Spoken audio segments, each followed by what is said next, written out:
Nah, jadi kita mulai ya dengan bicarain bukunya Darrell Bock ya siang ini yang menjawab berbagai kritik dari Bud Ehrman ya. Nah, kalau Bapak Ibu lihat ke gudang buku kita ini ya saya screen ya buku lengkapnya saya sediakan juga sih di gudang buku ya. Jadi Bapak Ibu yang tertarik ingin baca yang lebih lengkap bukan cuman apa sekedar chapter yang saya scan gitu dari buku cetak yang saya punya bisa silakan aja ya eh, mengambil kesempatan untuk itu dan di perpustakaan di kampus juga ada ya buku-bukunya jadi bisa ditemukan terus dibaca ya. Nah kita eh, coba lihat bukunya Darrell Bock ini ya. Eh, Judulnya Dethroning Jesus ya. Khusus menjawab bukunya Bud Ehrman. Di halaman 41 ini, Darrell Bock ini mengungkapkan pikirannya Ehrman ya. Jadi ini juga apa latihan akademis yang baik ya kalau mau membantah ya. Coba dulu gambarkan sedekat mungkin apa sih yang sebenarnya saya berusaha bantah itu begitu ya. Jangan langsung debat kusir begitu ya.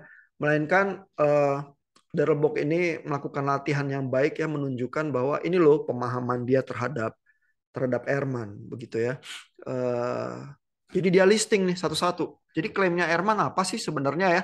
Paling dikit ada tiga nih yang disebutkan oleh Darrell Bock ya. Satu bahwa kopi atau salinan dari eh, Alkitab Perjanjian Baru itu muncul jauh setelah eh, New Testamentnya Kitab Perjanjian Barunya ditulis ya sehingga kita tuh ragu-ragu ya tentang apa yang dikatakan oleh teks yang aslinya gitu ya. Itu klaim yang pertama. Itu pembacaan Darrell Bock ya terhadap klaimnya Ehrman.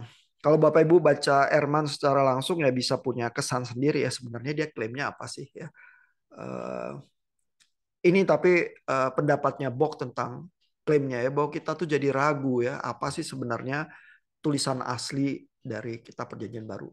Lalu yang kedua ada perbedaan yang masif ya di dalam wording dari manuskripnya, eh, terutama yang terkait dengan dokumen-dokumen yang paling tua ya, jadi abad kedua gitu kan ya, Perjanjian Baru ditulisnya. eh, Estimasi Bible Scholars itu antara tahun 50 sampai akhir abad pertama, lalu ada yang sedikit lewat dari abad pertama gitu ya.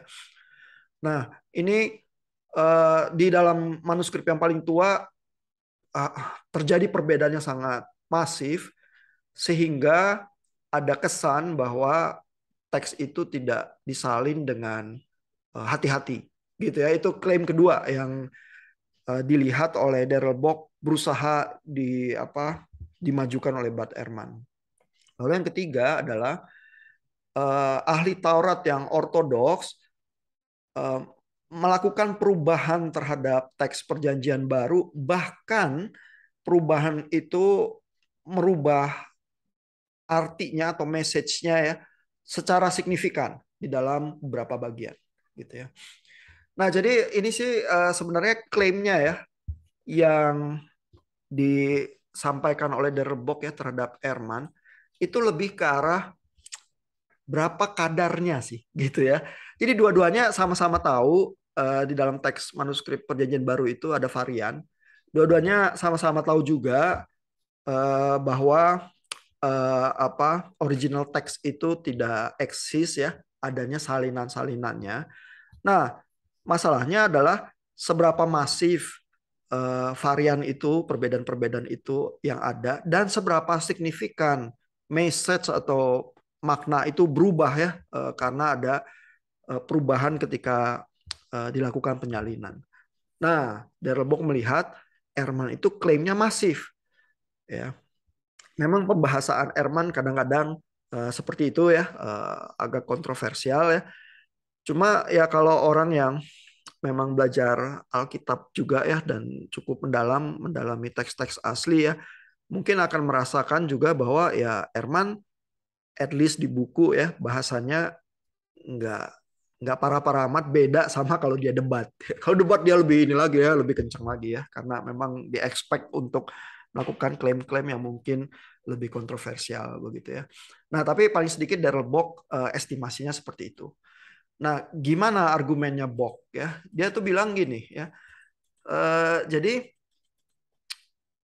ini di halaman coba kita lihat ke atas sedikit ya, halamannya halaman 47 ya. Darrell Bock itu bilang ya bahwa basically Bart Ehrman itu menggunakan analogi seperti apa, eh, pesan yang disampaikan lewat teleponnya secara lisan, lalu dilakukan estafet, terus lama-lama pesan itu berubah. Itu kan biasanya permainan icebreaker yang kita suka mainkan juga ya. Di ujung sebelah sini dibisikin telinganya pesannya apa, panjang dan rumit. Terus setiap kali pindah ke orang berikutnya dibisikin, terus lama-lama ada kata yang kelupaan, ada kata yang berubah sampai di ujung sana sama sekali berubah gitu ya message-nya ya. Nah, Darrell Bock itu bilang Ehrman itu mengklaim yang seperti itu ya, telepon game ya. Tapi Darrell Bock itu bilang sebenarnya eh, proses salinan atau kopi itu kan bukan oral ya, melainkan ada tulisannya ya, terjadinya tekstual. Jadi jelas ada perbedaan eh, fenomena salinan itu dengan telepon game itu ya. Tetapi perbedaannya banyak ya, bukan cuma persoalan oral sama tulisan gitu ya, melainkan ini ya, Darrell Bock melisting ya perbedaan-perbedaan ini sehingga dia mengklaim ilustrasi atau analogi yang dilakukan Bart Ehrman itu berlebihan begitu ya. Yang pertama ya, bahwa antara berbagai salinan itu terjadi cross check ya, sehingga kalau ada jalur transmisi ya, katakanlah kitab tertentu ya disalin di komunitas tertentu, terus nanti diwarisi ya ke dalam kanon ya. Jadi kalau Bapak Ibu lihat perkembangan kanon itu ya, yang di bawah abad pertama misalnya dengan yang setelahnya ya, itu list kitab-kitab itu bisa ada perbedaan dan seterusnya. Tapi jalur transmisi itu, jadi kanon itu kan juga ada perkembangannya ya, bagi kitab mana yang diterima, kitab mana yang tidak ya. Bahkan perjanjian lama juga gitu loh. Ya, jadi perjanjian lama yang udah lebih berumur ya, misalnya kitab yang termasuk yang paling diperdebatkan masuk atau enggak ya kitab Kidung Agung gitu ya. Tapi ya karena ada Rabi Akiva itu yang bilang bahwa kitab Kidung Agung itu harusnya dibaca sebagai alegori ya, kisah cinta antara Tuhan dan manusia, bukan hubungan seksual fisik. Makanya kitab itu jadi diterima gitu ya. Jadi bukan cuma di Perjanjian Baru ya terjadi apa diskusi kitab mana yang masuk ke kanon dan mana yang tidak ya. Perjanjian Lama juga sebenarnya ya. Nah, di dalam, tapi menurut Darrell Bock ya, di dalam setiap tradisi warisan kitab-kitab itu terjadi cross check kok. Ya, setiap komunitas itu saling membaca kitab itu begitu ya. Lalu eh, akses modern ya terhadap generasi dari salinan-salinan eh, yang terdahulu ya,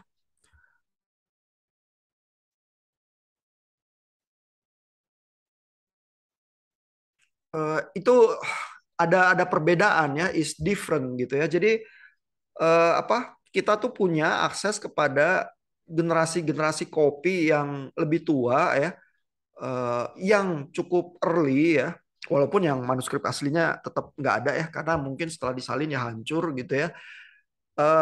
Itu berbeda ya dengan telepon game ya. Lalu the written records rather than oral tradition are different ya. Jadi ini itu yang tadi udah disebut di awal ya, bahwa ini tuh persoalan tulisan ya. Orang lebih hati-hati ya kalau ngopi tulisan dibanding kalau dibisikin terus berusaha mengulang ya pesannya kalau dibisikin gitu ya. Jadi ini juga beda ya. Ini jadi bukan kisah mulut ke mulut yang diwarisi turun temurun nggak ada tulisan, tapi ini tulisan loh yang di copy ya. Jadi berbeda ya.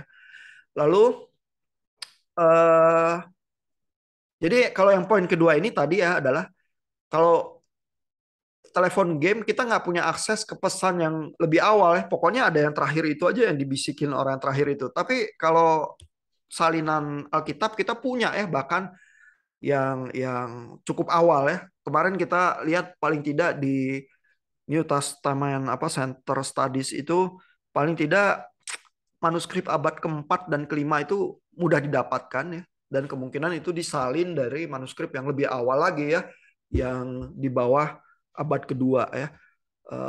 Manuskrip-manuskrip awal yang lain ada kemungkinan bukan tidak eksis ya, tapi masih dalam proses persiapan untuk ditampilkan secara digital dan lain sebagainya.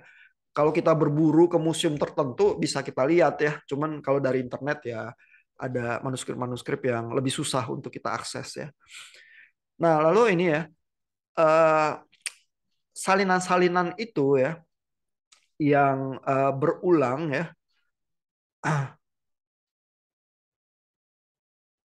eh, itu tuh banyak ya, eh, dan berulangnya bisa dari dokumen yang sama ya, sehingga kita tuh tetap bisa ya me- mengkonstruksi ya sebenarnya yang asli itu seperti apa begitu ya, karena eh, at least kopi yang diproduksi itu dilakukan dengan sangat hati-hati ya. Jadi itu beda lagi ya. Selalu dia klaimnya adalah Daryl Bock ini klaimnya Erman itu terlalu selebor ya dengan analoginya. Ini beda banget sama orang dibisikin terus pesannya berubah ya. Lalu juga yang lainnya yang berbeda adalah Alkitab itu dibicarakan oleh para bapak-bapak gereja awal ya. Jadi patristik ya istilahnya ya. Bapak-bapak gereja yang di bawah abad keempat gitu ya. Itu biasanya disebut di dalam uh, historical discussion sebagai patristik era begitu ya.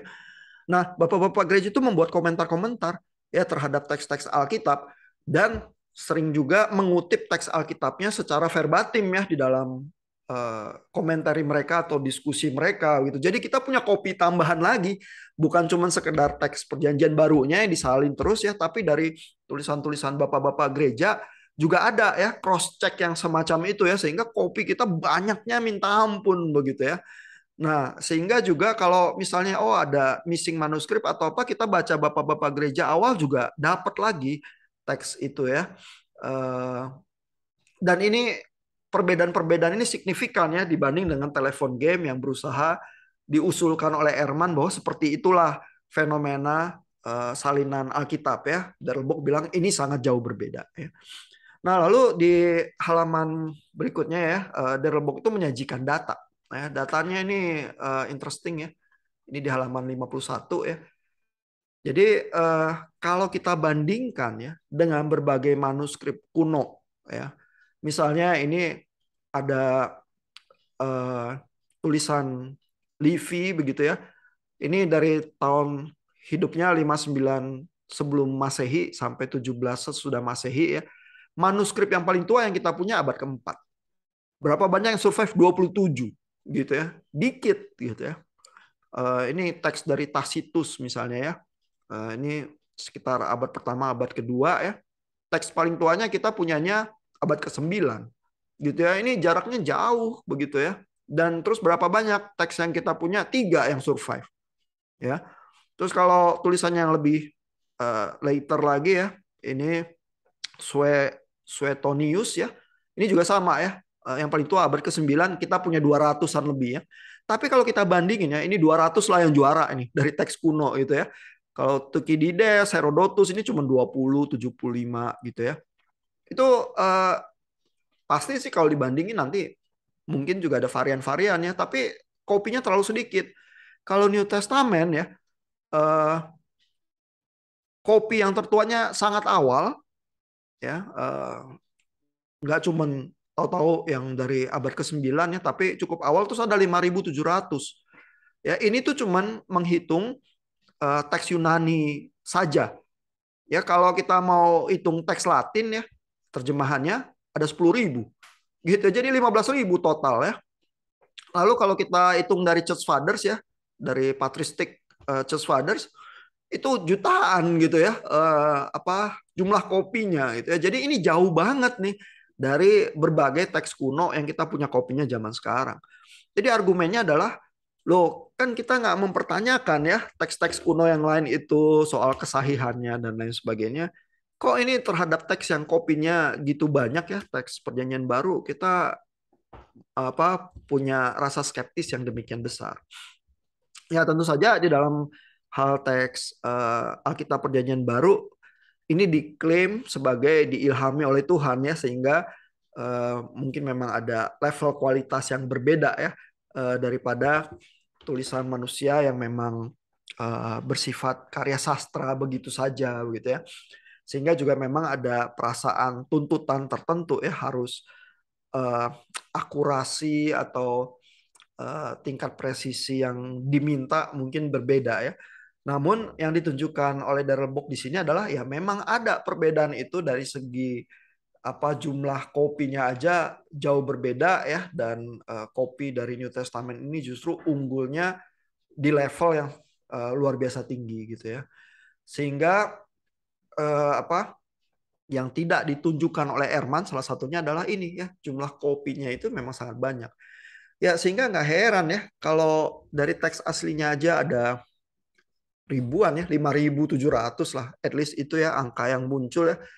Terus di dalam satu teks variannya kalau kita hitung sampai yang kecil-kecil ya, cuma satu huruf salah atau apa itu aja ada 100 gitu ya misalnya ya. Ya berarti ratusan ribu lah orde variasi yang kita warisi gitu ya. Simply karena teksnya memang sangat banyak. Kalau teks aslinya cuma ada 23, terus ya kesalahannya mungkin ya ratusan, ya nanti kita cuma punya variasi ya ribuan gitu ya, bukan ratusan ribu ordenya. Tapi kalau orang nyebut oh variasinya ada ratusan ribu loh, biasanya kita langsung kaget. Kita tuh nggak membayangkan bahwa memang kopinya memang sangat banyak ya, sehingga itulah yang diargue ya oleh Darrell Bock bahwa sebenarnya Alkitab Perjanjian Baru itu jauh lebih reliable daripada yang berusaha diajukan gambarannya oleh Bart Ehrman. Ya. Nah, lalu bagaimana soal pemaknaannya ya? Apakah mengubah makna secara signifikan? Nah, ini klaim yang dibuat oleh Darrell Bock ya, ini di halaman 57 ya. Dia bilang bahwa eh, varian-varian yang merubah meaning secara signifikan itu jumlahnya di dalam estimasi dia 1% saja, begitu ya. Dan bahkan dia bilang statement bahwa meaningful varian ini bisa misleading ya, artinya bahwa varian itu berubah mengubah teks di dalam derajat tertentu ya, tapi apakah itu benar-benar signifikan sehingga merubah doktrin tertentu? Biasanya sih enggak juga gitu ya, dan jumlah yang seperti itu ya cuma 1% menurut estimasinya dia. Ya berarti dengan kata lain sangat sedikit ya, jauh lebih sedikit daripada yang mungkin berusaha digambarkan oleh Bart Ehrman gitu. Jadi kritiknya Darrell Bock terhadap Ehrman tuh lebih kepada derajat sih, bahwa fenomena varian itu ada, bahwa di dalam proses mengcopy salinan-salinan itu ada yang ditambahkan atau berubah, itu dua-duanya sama-sama tahu dan sama-sama mengakui begitu ya. Hanya sekarang derajatnya seberapa. Ehrman tuh cenderung di dalam tulisan maupun perdebatannya membesar-besarkan. Darrell Bock itu berusaha mengembalikan kepada perspektif ya. Ini kalau kita lihat realitasnya seperti ini ya. Lantas bagaimana kita menilai reliabilitas perjanjian baru ya. Kurang lebih seperti itu sih isi bukunya. Kalau tertarik membaca lebih mendetail ya, masuk kepada argumen-argumen tertentu, nanti kalau Bapak Ibu lihat misalnya bagian-bagian yang sangat terkenal soal tambahan kitab Markus ya, tambahan kitab Yohanes ya, itu Darrell Bock juga bahas ya. Dan di beberapa bagian Darrell Bock menyetujui ya eh, tafsirnya Ehrman ya terhadap misalnya kitab Markus, moodnya seperti apa gitu ya, itu Darrell Bock itu menyetujui. Karena dalam hal itu Ehrman sering menangkap mood kitab-kitab itu akurasinya cukup tinggi sih ya, atau kalau mau dibilang sangat tinggi ya, karena memang dia dilatih oleh Bruce Mesker di Princeton ya untuk melakukan hal yang seperti itu gitu.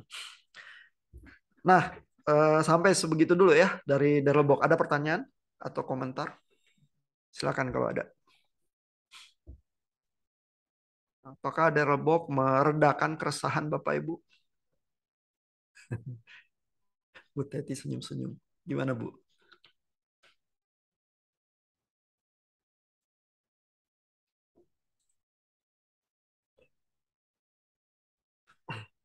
Nah, saya lemparkan pertanyaan Bu Tarisa ya, yang ada di textingnya. Kebetulan Bu Tarisa posting ya. Bu Tarisa itu tanya, jadi bagaimana dengan curiosity ya? Itu boleh atau enggak ya kita mikir-mikir gitu ya. Curiosity itu kan maksudnya keingintahuan ya. Karena kok keingintahuan kelihatannya berbahaya ya. Scientist yang pengen tahu, curious gitu ya. Terus tanya-tanya, jadi ateis ya, kayak Dawkins. Terus bahkan baca Alkitab tanya-tanya gitu ya, kritis, ntar jadi agnostik ya kayak Erman gitu ya. Jadi sebenarnya boleh atau enggak sih curiosity itu gitu ya. Gitu ya pertanyaan Bu Tarisa. Mau ditambahkan nggak Bu? Iya betul. Jadi kayak sejauh mana sih Pak kita eh, apa ya curious gitu tentang sesuatu gitu, apalagi tentang Alkitab gitu kan. Itu sih sebenarnya. Ya, apakah baca Alkitab terutama kitab suci ya udah patuh aja, jangan mikir-mikir gitu ya. Eh, apa gitu ya sikap yang lebih baik gitu. Gimana pendapat Bapak Ibu?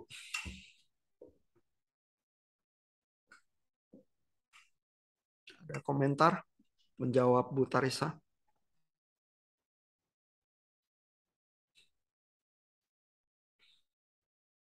Kalau sejauh mana mungkin bingung juga kali ya Pak ya. Eh, tapi kan itu tetap maksudnya kalau sesok paling memang jatuhnya pada dua ekstrim sih. Ya curious tadi Hmm. bisa jatuh ya kepada ya tidak mempercayai lagi gitu kan. Tapi satu sisi maksudnya kita juga kan kekristenan, maksudnya sebagai orang Kristen kan dituntut juga untuk harus lebih jauh mendalami begitu kan. Tidak bisa hanya eh, apa sekedar hanya cuma tahu gitu sih. Jadi memang kalau bagi saya eh tidak ada apa ya, ini pertanyaan yang mungkin eh apa ya di ranah abu-abu gitu. Jadi eh, sulit untuk dijawab gitu sih kalau menurut saya. Tapi yang saya rasakan Pak Kaleb ada nada yang nggak terlalu setuju ya terhadap ini ya. Jangan curious, melainkan ya harus juga berani berpikir gitu ya. Iya Pak.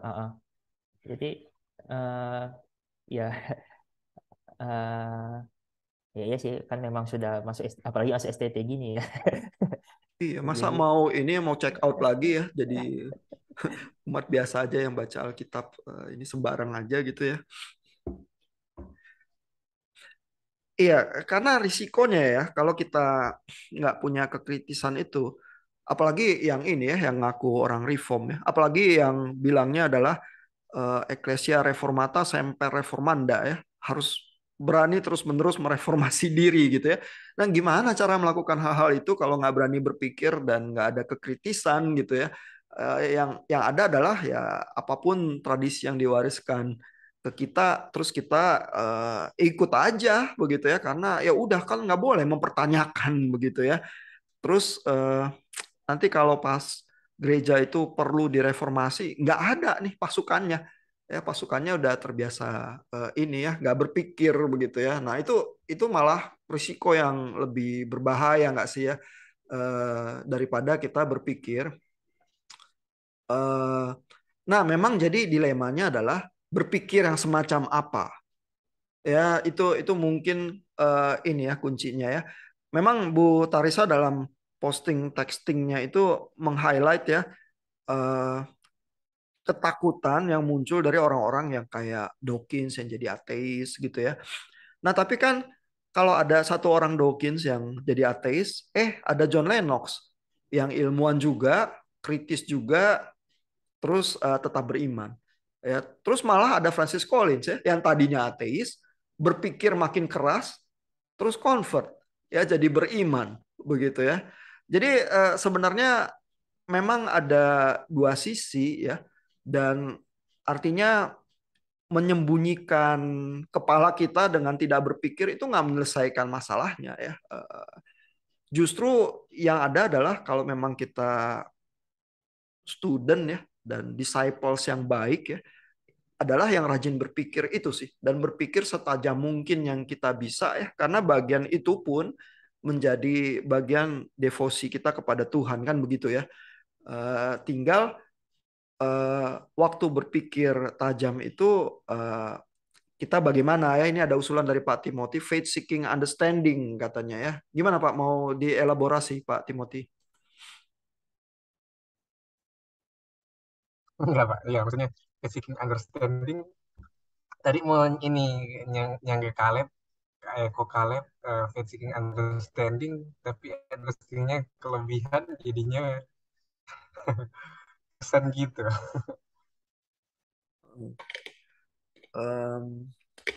Maksudnya understandingnya kelebihan, jadi gimana Pak?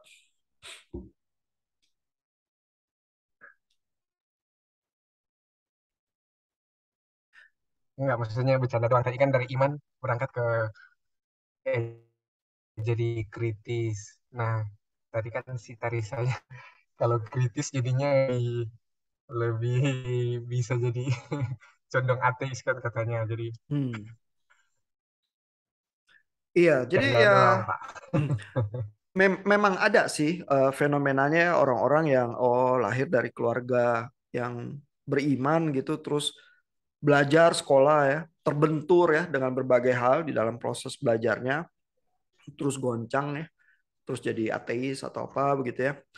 Nah, tapi apakah itu justru mungkin ya terjadinya adalah karena pas tumbuh jadi besar itu iman yang diwarisi itu memang cenderung iman kanak-kanak yang nggak pernah diuji ya secara real dengan pikiran-pikiran yang kritis gitu. Jadi begitu berbenturan langsung gampang goyah gitu ya. Eh, Kalau misalnya justru dia lebih awal lagi dilatih untuk lebih kritis lagi, siapa tahu imannya malah bertahan begitu ya, karena dia terbiasa ya eh, tergoncang menavigasi proses berpikirnya ya dengan eh, punya banyak strategi berpikir daripada cuman oh ya pilihan saya sekarang jadi ateis atau beragama nih ya, sehingga seolah-olah ke pojok terus harus ditinggalkan imannya tanpa punya semacam strategi berpikir yang lain gitu ya. Jadi ini bisa ada berbagai gambaran nih yang kita entertain ya, terus kita berpikirnya apakah kekritisan berpikir itu sumber masalah atau justru itu yang mengobati kita begitu ya. Pak Yosua angkat tangan, silakan Pak.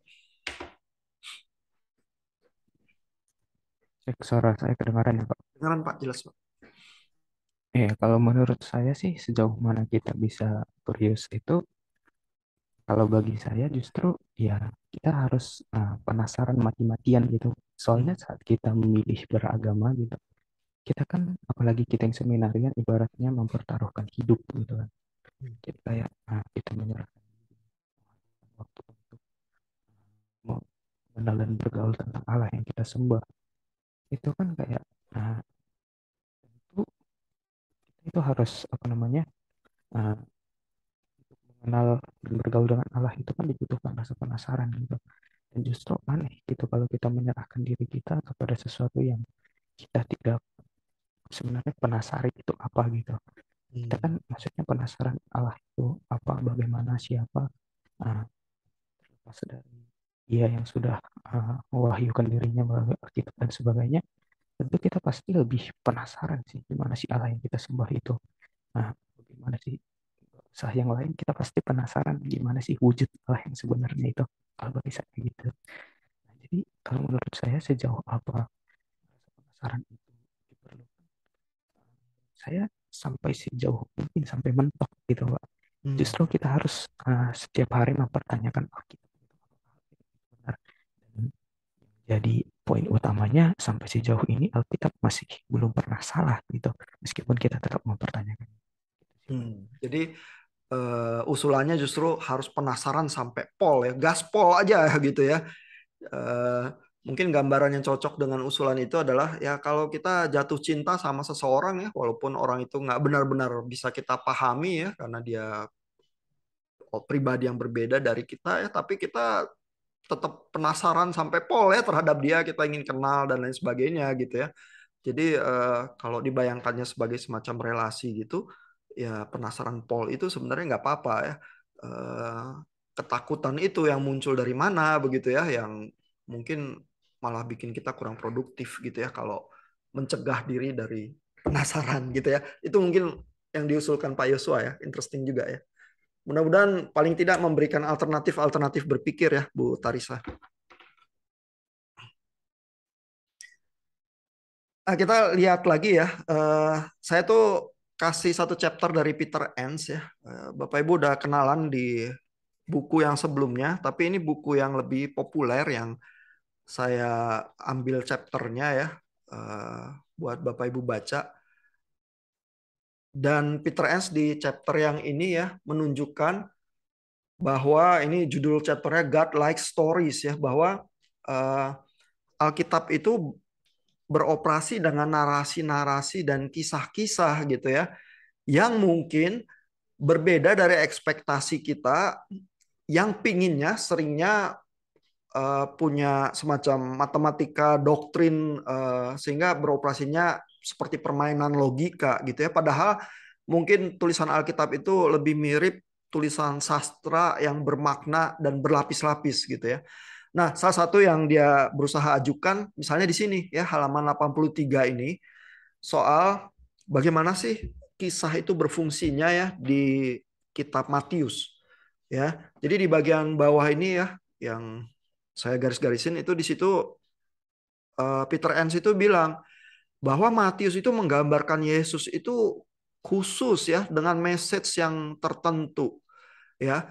Misalnya ya bahwa Yesus itu lahir ya dengan ada apa bintang yang diikuti ya oleh orang Majus itu sampai ke Bethlehem ya gitu ya, ada cerita guiding star itu ya.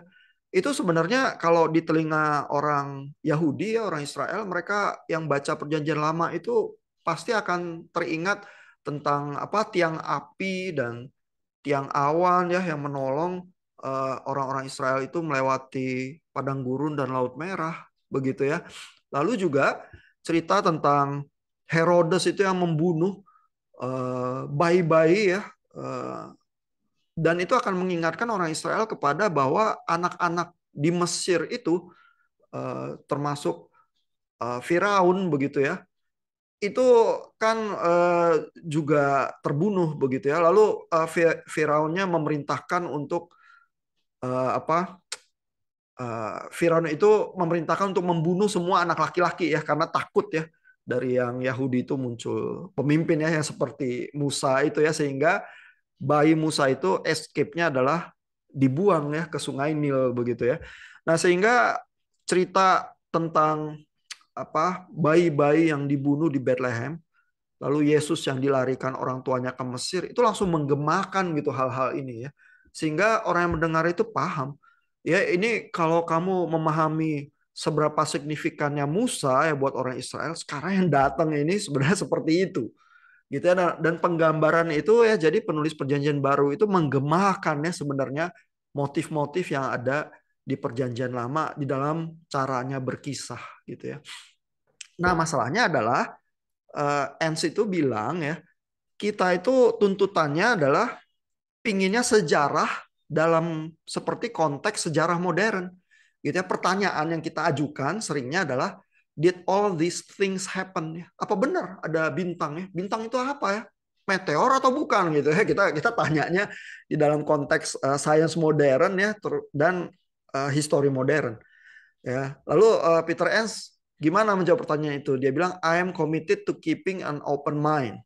Ya, jadi dia pinginnya open mindnya terhadap pertanyaan yang seperti ini ya. But along with most scholars ya, dia klaimnya banyakkan Bible scholars itu merasa ya tidak mesti itu kejadiannya seperti itu.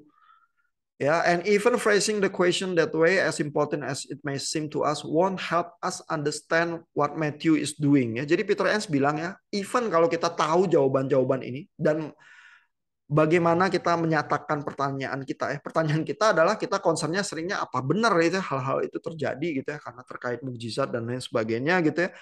Padahal kalau kita bertanya demikian nggak menolong kita memahami sebenarnya yang pesannya Matius di dalam tulisannya itu apa. Padahal pesannya itu adalah menurut Peter Enns, Matius itu secara intentional, secara kreatif ya, mengkoneksikan Yesus kepada Musa. Ya, sehingga dengan cara demikian Matius itu menunjukkan koneksi yang demikian mendalam ya kepada keyakinan dan pemahaman kisah-kisah orang Israel. Ya, sehingga dengan cara demikian Yesus itu adalah Moses 2.0. Ya, dengan cara demikian pendengar-pendengarnya dan pembaca kitab Matius dengan cepat akan memahami ya bahwa ini bukan kisah masa lalu ini ya yang tentang Musa dan Laut Merah ya, tetapi sekarang hari ini Tuhan lagi memimpin umatnya lagi ya dalam diri Yesus seperti itu ya. Nah, sehingga cara membaca yang seperti itu ya, itu tuh tidak bergantung kepada apa benar kejadiannya seperti itu atau enggak ya. Terus pertanyaan-pertanyaan modern kita itu di dalam klaimnya Peter Enns sering sekali mendorong kita bukan kepada jawaban-jawaban dan bukan kepada apa yang sebenarnya penulis Alkitab ingin sampaikan. Karena Tuhan berfungsinya lewat cerita-cerita itu ya, menyampaikan pesannya lewat penulis-penulis Alkitab yang pakai cerita-cerita itu. Nah, ini satu komentar soal histori ya. Bapak Ibu yang pernah ke Monumen Nasional di Jakarta, Monas ya, ada yang belum pernah nggak ke sana? Banyak ya kali ya yang bukan orang Jakarta ya. Saya aja yang orang Jakarta jarang-jarang ke sana gitu ya. Tapi saya pernah beberapa kali karena di bawah ada museum diorama ya. Terus di situ juga kita bisa mendengar ya suara Bung Karno membacakan teks proklamasi. Ya. Nah, pertanyaannya adalah kalau kita mempertanyakan sejarah ya, apa benar itu suara asli Bung Karno tanggal 17 Agustus tahun 1945 membacakan teks proklamasi? Dan kita akan kecewa. Jawabannya tidak. Ya, karena suara itu yang ada di Monumen Nasional itu ya, yang kami bangsa Indonesia ya dengan ini menyatakan itu ya, itu direkamnya tahun 1961. Ya, 1951, sorry. Ya, jadi 6 tahun sesudah tahun 1945. Kenapa? Karena habis proklamasi tahun 1945 itu Indonesia tuh kan kacau ya, baru habis dijajah, terus Hiroshima Nagasaki dibom gitu ya, makanya sekutu cabut begitu ya, terus Indonesia proklamasi, tapi Belanda nggak terima ya kan, lalu sekutu Belanda datang lagi ya, makanya terjadi perang di Surabaya tahun 1949, ada Bung Tomo, kita tahu ceritanya gitu ya, itu chaos itu selama 5-6 tahun begitu ya. Sampai akhirnya kondisi cukup tenang, bisa merekam suara itu, begitu yang kita dengar di Monumen Nasional gitu ya. Nah, pertanyaannya kan tentu seperti ini ya, apakah kalau suara itu bukan suara historical yang keluar dari mikrofonnya Bung Karno tahun 17 Agustus 1945 ya, itu berkurang maknanya sebagai kemerdekaan Indonesia begitu ya, yang bukan diberikan oleh penjajah melainkan kita proklamasikan secara mandiri ya. Tentu kalau Bapak Ibu baca dokumen-dokumen di luar negeri ya, seringnya kita tuh disebut merdeka tahun 1949. Ya, karena dari sisi barat kita itu diakui merdeka itu tahun 1949 waktu udah kalah perang itu ya sama Bung Tomo dan kawan-kawan yang pihak sekutu dan Belandanya. Begitu ya. Jadi kita diakuinya belakangan. Yang 1945 kita nggak diakuin gitu ya. Nah, tapi semua bangsa Indonesia tahunya sepakatnya 17 Agustus 1945. Itu yang kita peringati setiap tahun. Dan kalau kita ke Monumen Nasional kita dengar suara Bung Karno itu yang membacakan proklamasi itu ya. Sehingga histori itu ya seringkali tidak seperti bayangan modern kita ya, sebagai sesuatu yang rapi begitu ya, berisi fakta-fakta ya, melainkan adalah histori itu adalah bagaimana kita memaknai hal-hal itu ya. Karena memang terlalu keotik ya tahun 1945. Nggak tahu ya pembacaannya apa Bung Karno bacanya seyakin suaranya yang kita dengar di Monas itu ya didengar oleh seberapa banyak orang, kita basically nggak tahu sejarah aslinya seperti apa. Yang kita punya ya rekaman itu, direkamnya di Radio Republik Indonesia tahun 1951 gitu ya. Tapi fakta bahwa sejarah itu lebih messy ya daripada yang terjadi sesungguhnya ya, tidak meniadakan makna sejarahnya. Ya sehingga Peter Enns itu bilang historiografi ya, sejarah itu mungkin juga lebih messy ya daripada bayangan historian modern seperti kita yang berpikirnya oh ada fakta-fakta ini terus sejarah kita tersusun dari fakta-fakta itu. Ya nggak begitu ya, malah yang lebih penting adalah bagaimana kita memaknai fakta-fakta itu. Itu adalah historiografi, itu adalah sejarah kita. Itu adalah yang diyakini seluruh bangsa Indonesia. Kita merdeka 17 Agustus 1945. Karena pada saat itulah kita menaikkan bendera kita dan seluruh bangsa Indonesia memperingatinya begitu ya. Nah, jadi even sejarah ya tidak sesederhana yang kita pikir kadang-kadang ya. Dan Peter Enns itu berusaha mengingatkan kita ya, kalau kita baca Alkitab, jangan memaksakan konsep-konsep kita supaya Alkitab itu berfungsi ya seperti selera kita. Mestinya kita memahami sejarah atau memahami fakta-fakta seperti apa. Ya, melainkan kita justru yang berusaha memahami teks itu ya, apa sih yang sedang diungkapkan ya oleh Matius gitu misalnya dalam kitabnya gitu ya. Bukannya kita mengajukan pertanyaan-pertanyaan yang even Matius nggak berusaha jawab ya, karena itu nggak menolong eksegese dan interpretasi kita begitu. Ya, itu kurang lebih seluruh nuansa bukunya ya. Buku fullnya saya taruh juga di gudang ya. Di situ di perpustakaan kita juga ada. Jadi buat Bapak Ibu yang berminat dan berpikir, oh Peter Enns banyak benernya juga ya gitu ya. Silakan ya dibaca chapternya lebih lengkap. Dan yang belum sempat baca, paling nggak chapter 6 itu ya, yang God-like stories itu yang saya sediakan buat Bapak Ibu baca, silakan juga dibaca ya. Karena di situ ada coretan-coretan saya yang bisa dilihat juga sih bagian-bagian mana yang mungkin interesting gitu ya. Ada pertanyaan, komentar Bapak Ibu? Setuju atau enggak sama Peter Enns? Boleh aja nggak setuju juga sih. Banyak juga yang nggak setuju sama dia. Ada komentar? Pertanyaan juga boleh.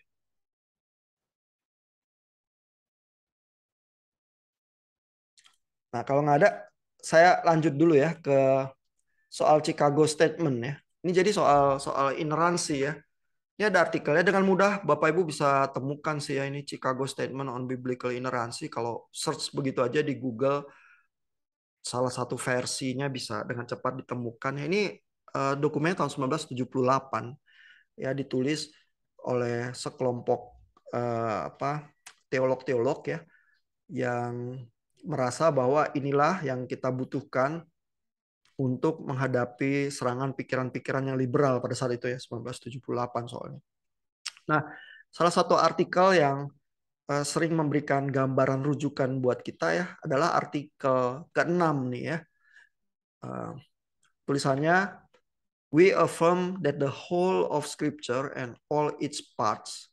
Ya, jadi kami mengkonfirmasi semua bagian Alkitab dan komponen-komponennya down to the very words ya, sampai kepada setiap perkataannya of the original ya, pada teks aslinya yang sekarang nggak eksis ya, were given by divine inspiration ya, semuanya diilhami ya. Jadi ini biasanya istilah yang dipakai oleh teolog itu plenary verbal ya, jadi sampai ke setiap kata dan keseluruhannya begitu ya, sehingga setiap kata nggak ada yang salah ya.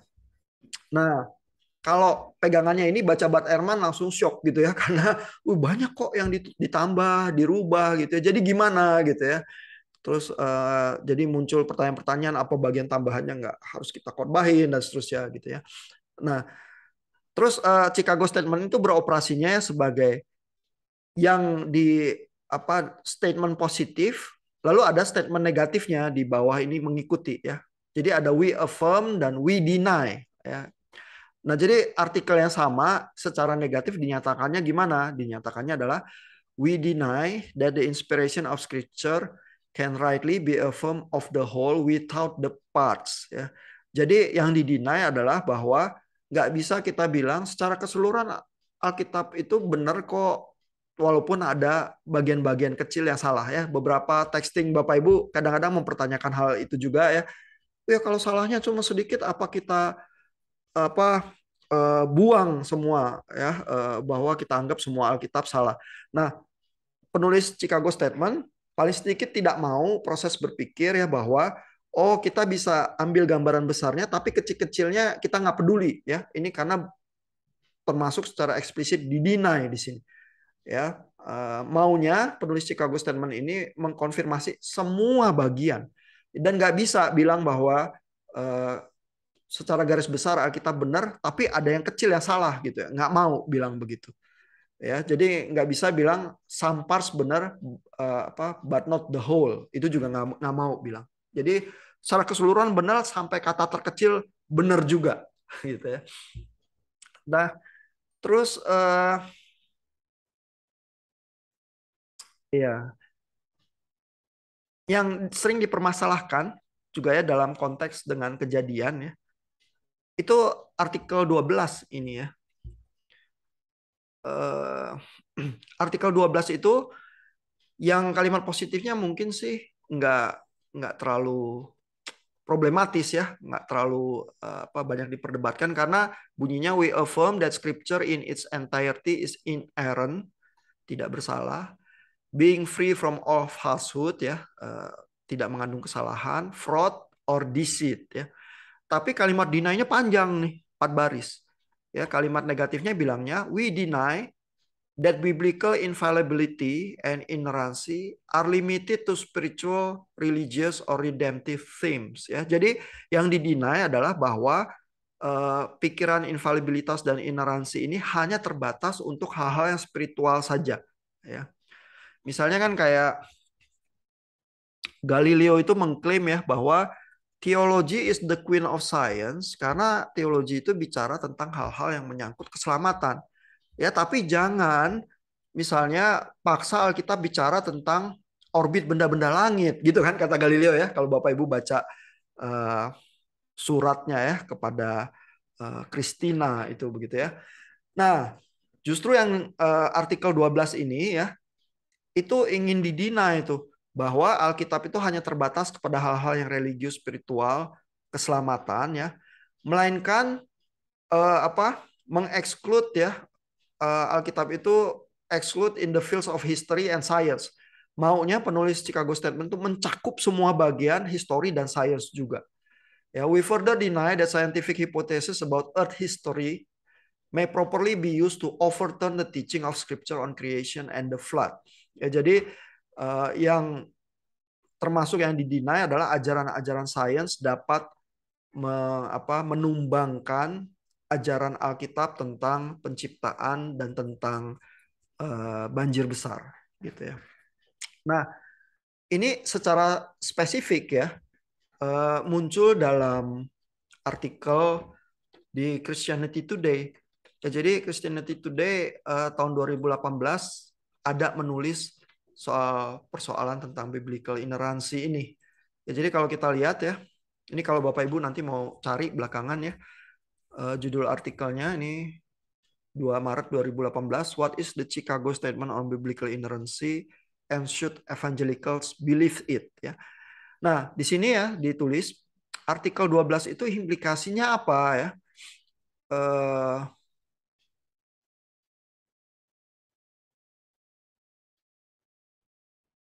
Sebentar, ada satu bagian ya.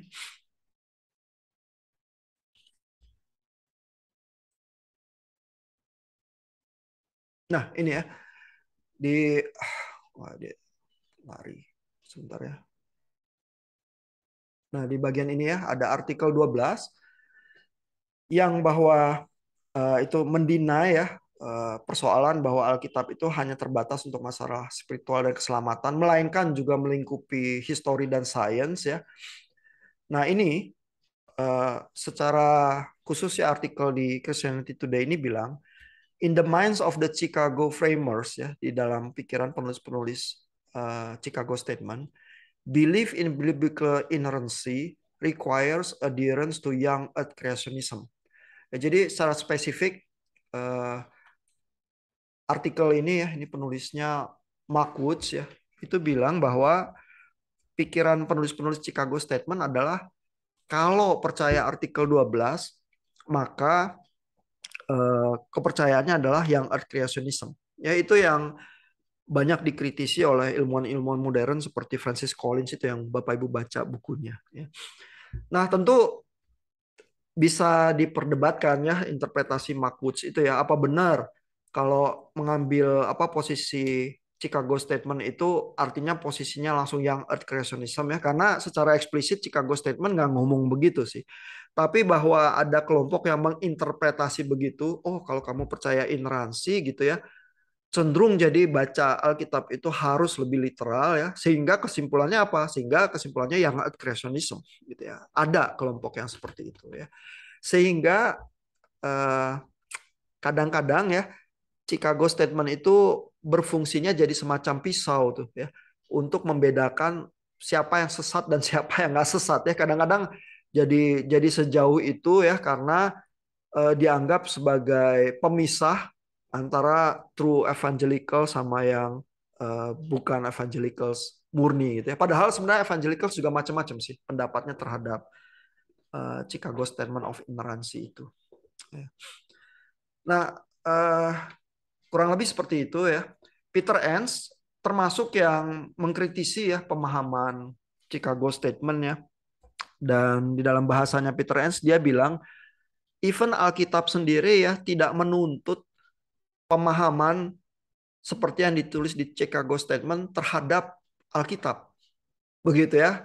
Itu murni pikiran penulis-penulis Chicago Statement gitu ya. Pengkritis yang lain yang Bapak Ibu bisa baca di blognya dan tertulis juga di artikel Christianity Today itu ya ada linknya juga ke blognya adalah Roger Olson ya yang mengkritisi juga dan di dalam bahasanya bilang bahwa ya penulis-penulis itu ya memformulasikan pemahaman terhadap Alkitab dan menuntut semua orang Kristen itu setuju dengan apa yang mereka pikirkan. Tapi itu bukan Alkitab ya. Nah, jadi ada banyak pendapat ya, ada yang mengkritisi Chicago Statement, ada kelompok yang kekeh ya dan merasa bahwa yang nggak pegang itu termasuk yang sesat gitu ya. Sehingga kalau kata itu dilontarkan ya di publik, di khotbah, di dalam kuliah tertentu ya kata itu mengandung muatan tersendiri juga tuh ya. Dan seringnya muatannya adalah eh, untuk berfungsi sebagai pedang atau filter itu ya. Nih siapa yang sesat di sini begitu ya. Nah, saya rasa kadang-kadang menggunakan Chicago Statement itu sebagai senjata ya itu kurang gitu produktif ya kalau sebagai tempat diskusi pemahaman ya itu menurut saya lebih baik sih karena kadang-kadang orang nggak paham kok dibilang ineransi sebenarnya yang diklaim apa sih gitu ya tapi kalau oh mari kita diskusikan terus di bagian mana kita eh, bisa ya setuju atau tidak setuju bahkan sebagai truly evangelicals ya karena kan nggak semua orang juga belajar teologi ya dan sampai sedetil itu begitu ya jadi jangan juga mengklaim yang lain sesat simply karena yang lain nggak paham gitu ya. Ya diskusi dulu lah biar paham gitu ya. Jangan terlalu cepat menghunus pedang begitu ya dalam dialog-dialog kita begitu ya di dalam kehidupan kita sehari-hari gitu. Nah, itu mungkin sedikit ya untuk pengenalan kepada Chicago Statement mungkin di kuliah-kuliah lain Bapak Ibu juga akan paling tidak pasti ada ya nanti yang mencetuskan apa istilah itu paling tidak Bapak Ibu jadi tahu apa yang dibicarakan gitu ya. Ada komentar, pertanyaan, Bapak Ibu? Silakan kalau ada.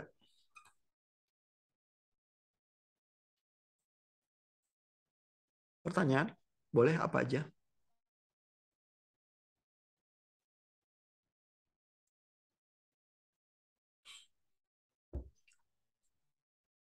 Bu Tarisa nih yang mencoba baca. Ada pertanyaan lanjutan nggak, Bu? Sejauh ini nggak ada sih Pak, baru itu dulu. Oke. Pak Kaleb ada pertanyaan, Pak? Belum ada Pak sejauh ini.